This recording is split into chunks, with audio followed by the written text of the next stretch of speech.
de hoje é período regencial, que foi um período de transição entre o governo do Dom Pedro I e o governo do Dom Pedro II aqui no Brasil. Como a gente já viu, Dom Pedro I abdicou do seu trono e deixou seu filho Pedro II aqui no Brasil para assumir o lugar dele. Porém, Pedrinho tinha apenas 5 anos de idade e por isso o período regencial acontece. Primeiramente, vem a regência trina provisória, porque na Constituição se dizia que, caso houvesse necessidade de uma regência, ela seria trina. Então, 3 pessoas comandariam o poder executivo nessa época. Porém, a Assembleia Geral estava de recesso e aí teve esse governo provisório de alguns meses. Dentro da regência trina provisória, a gente tem a volta, então, do Ministério dos Brasileiros, aquele mesmo que o Dom Pedro I faz e desfaz rapidamente. O que a gente tem que pensar nesse momento é que vai ser o primeiro momento em que, de fato, brasileiros assumem o poder no Brasil. Como assim? Durante todo o período colonial, então, a gente foi comandado e controlado por Portugal. Quando a gente teve a nossa independência, a gente tem então Dom Pedro I, que também é um português, comandando o nosso país. E é por isso que o período regencial é conhecido então como o primeiro período em que brasileiros comandam o próprio país, comandam o Brasil. O período regencial é muito conhecido pela sua instabilidade política. E isso é por vários motivos. Um deles é a ausência da figura do imperador. Porque, querendo ou não, naquela época, a presença de um imperador, de um governo central, acabava dando a impressão dessa estabilidade. E a ausência dele é a impressão de instabilidade. Além disso, eu tenho diversas revoltas nesse período regencial, que a gente vai ver no próximo vídeo. E também eu tenho conflito entre as elites. Porque a gente tem que pensar que nessa época do período regencial, quem tem acesso a esse poder são apenas as elites. Na regência trina permanente, vem então a eleição dos 3 regentes. Mas o mais engraçado é que esses 3 regentes não têm tanto destaque quanto o ministro da Justiça da época, Padre Diogo Feijó. Ele vai promover diversas mudanças, não só nesse período, como em outros do período regencial. Então, durante a regência trina permanente, temos esse destaque. Além disso, o que a gente precisa parar um pouquinho e pensar desse período são os partidos políticos. É o que mais confunde a cabeça de todos vocês é quando a gente fala de partido no período regencial ou até mesmo no período imperial como um todo. Como a gente viu no vídeo de primeiro reinado, os grupos políticos eram divididos então em partido português e partido brasileiro. Com a saída do Dom Pedro I, a gente tem algumas mudanças.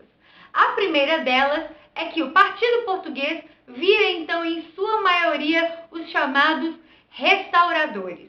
E o próprio nome já diz, restauradores são aqueles que querem restaurar, voltar ao que era antes.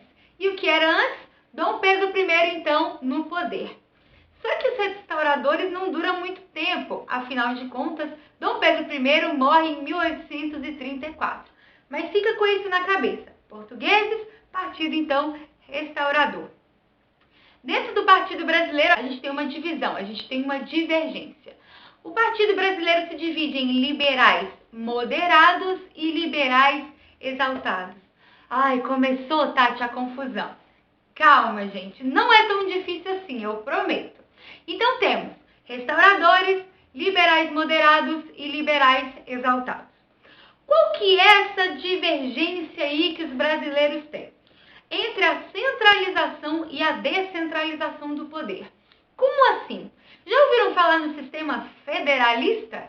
Pois é, o sistema federalista ele descentraliza o poder. A gente, por exemplo, atualmente vive então num sistema federalista. Olha só, vamos parar para pensar. Aí na sua cidade, o prefeito ou prefeita da sua cidade precisa consultar o presidente da República toda vez que for tomar uma decisão? Não, né? Logo, existe então o federalismo no nosso país. Tanto os estados quanto os municípios têm certa liberdade de tomar decisões sem a necessidade da consulta do poder central. Isso, então, é a descentralização do poder, beleza? Então, os liberais moderados, não querem essa autonomia. Já os exaltados querem mudar muitas coisas e querem, então, a autonomia do poder para as províncias. E aí eu tenho a seguinte questão. Dentro de um certo tempo, então, logo após a morte do Dom Pedro I, não faz sentido eu ter restauradores. E aí eles vão se dividir em partidos e aí vão acabar sobrando só dois. Eu tenho regressistas e progressistas. Regressistas são aqueles, então, que querem a centralização do poder. O governo central sendo um governo forte, controlando tudo. E os progressistas querem a descentralização do poder, incluindo, então, o federalismo. E querem, então, divisão maior de poderes. Eu dou poder para as províncias, eu descentralizo. Ai, Tati, mas não tem um negócio de liberal e conservador? Tem. Por quê?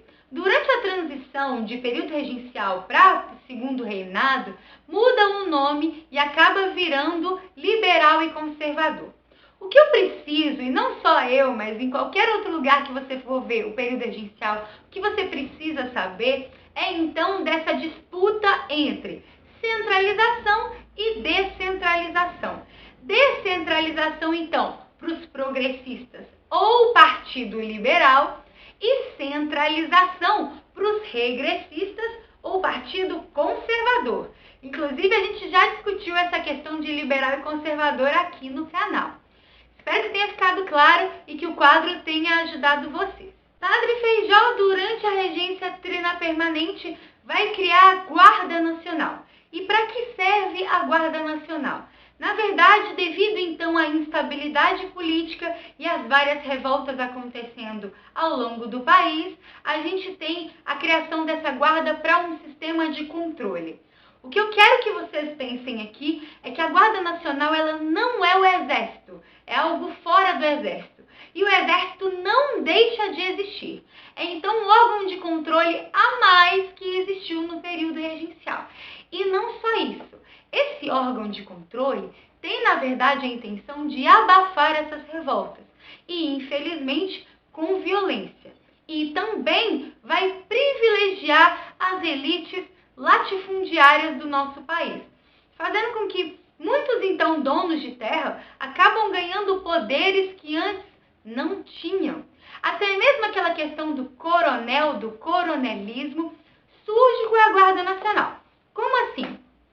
Muitos donos de terra nessa época, então, ganhavam, entre aspas, aí, o título de coronel. Eles não eram do exército e por isso, entre aspas, mas acabavam sendo chamados de coronel por pertencer, então, muitas vezes a essa Guarda Nacional. Logo, você tem então a criação de uma elite local que tem um poder de influência muito forte e que usa essa influência, até mesmo com violência, para controlar todo aquele território em que ele está localizado. E é por isso que a Guarda Nacional vai gerar uma coisa que, infelizmente, acontece até hoje no nosso país, que é esse medo desses donos de terra, desses falsos coronéis, digamos assim, através então dessa influência e da violência. Durante esse período da regência trina provisória, da regência trina permanente, a gente tem a chamada maré liberal, já que Padre Feijó então participava daqueles que queriam a descentralização do poder. Dentro ainda da regência trina permanente, a gente tem o ato adicional. E o ato adicional é um divisor de águas para o momento do período regencial. Por que eu digo isso? O ato adicional de 1834, ele tem a intenção maior de descentralização do poder, porque ele abre as assembleias provinciais, fazendo com que as províncias, então, possam tomar certas decisões sem a consulta do poder central. Além disso, o ato adicional vai fazer com que a regência trina se transforme em una. Então, o que antes eram 3 eleitos para o poder executivo, agora é eleito um só. Claro que os regressistas ou o Partido Conservador não vai ficar satisfeito com o ato adicional, porém, Padre Diogo Feijó vai conseguir ser eleito na primeira regência una, e aí então vem a regência una do Diogo Feijó. Acontece que as revoltas cada vez mais estão aumentando e o Partido Regressista usa então como desculpa as revoltas para acusar o padre Diogo Feijó de instabilidade política e para acusar esse projeto de descentralização como o culpado dessas revoltas. Afinal, a gente tem que parar para pensar que nesse momento nós não somos uma unidade ainda, um Estado nacional ainda. Como assim? Esse sentimento de Estado nacional, ele é com o tempo. Então, muitas vezes, essas revoltas são muito regionais, são muito específicas. E, por isso, a descentralização para os conservadores pode, então, ser, sim, a culpada dessa regionalização. Depois de 2 anos no poder e de muita pressão da oposição, Diogo Feijó acaba renunciando, dando espaço para os regressistas. Araújo Lima, que é um regressista, vai ser eleito então em sua regência una. E uma das primeiras coisas que ele faz é criar o Ministério das Capacidades. Um ministério, coincidentemente ou não, só de regressistas. Além disso, ele vai ser conhecido, então, por reprimir violentamente as revoltas que estavam acontecendo no país, e a Guarda Nacional é, sim, utilizada para isso. É por isso que, em 1840, ele cria a chamada Lei de Interpretação do Ato Adicional. É bonito, né, esse nome, mas basicamente a interpretação do ato adicional é tirar a descentralização do poder. Essa lei acaba minimizando ao máximo o poder das assembleias provinciais, fazendo com que a descentralização acabe se tornando uma centralização. E é por isso que esse momento do governo de Araújo Lima é chamado de regresso conservador. Todas essas mudanças feitas pelo Araújo Lima não tiram a instabilidade da época, e as revoltas regenciais ainda estavam em pleno vapor. Graças a isso, muitos liberais criaram o Clube da Maioridade. Esse clube tinha como proposta, então, dar um golpe no governo e fazer com que o Pedro II, mesmo com 14 para 15 anos ainda, assumisse o poder. Lembrando que eu disse no início do vídeo, só a figura do imperador já gera uma certa estabilidade, ou pelo menos a impressão dela. E esse grupo de liberais, então, queriam esse golpe da maioridade.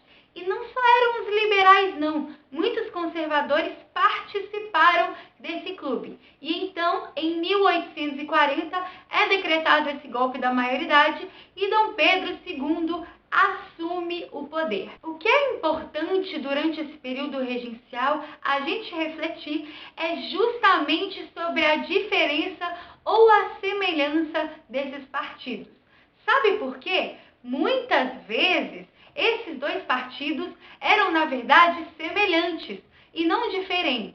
Essa pequena divergência acontecia devido à centralização e descentralização que eu falei ao longo desse vídeo todo.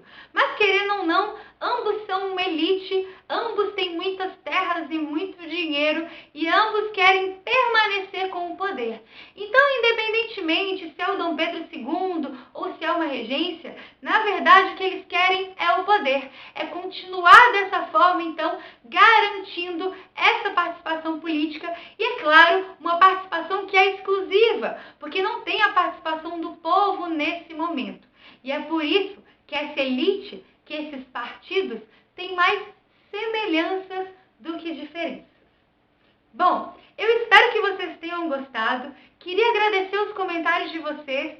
Eu estou providenciando equipamentos para a gente melhorar o áudio, a imagem. É que, de fato, eu gravo esse vídeo com a câmera do meu pai, sabe? E aí, eu acho que eu vou comprar um celular novo. Tem alguma dica para me dar? Quem sabe assim os vídeos historizando não ficam melhores, não é mesmo? Além disso, estou atendendo pedidos de vocês aos poucos, por isso no próximo vídeo a gente vai ver as rebeliões desse período tão instável e tem mais. A gente vai continuar até o final do ano, então deixe sua dúvida, deixe seu comentário, deixe sua sugestão.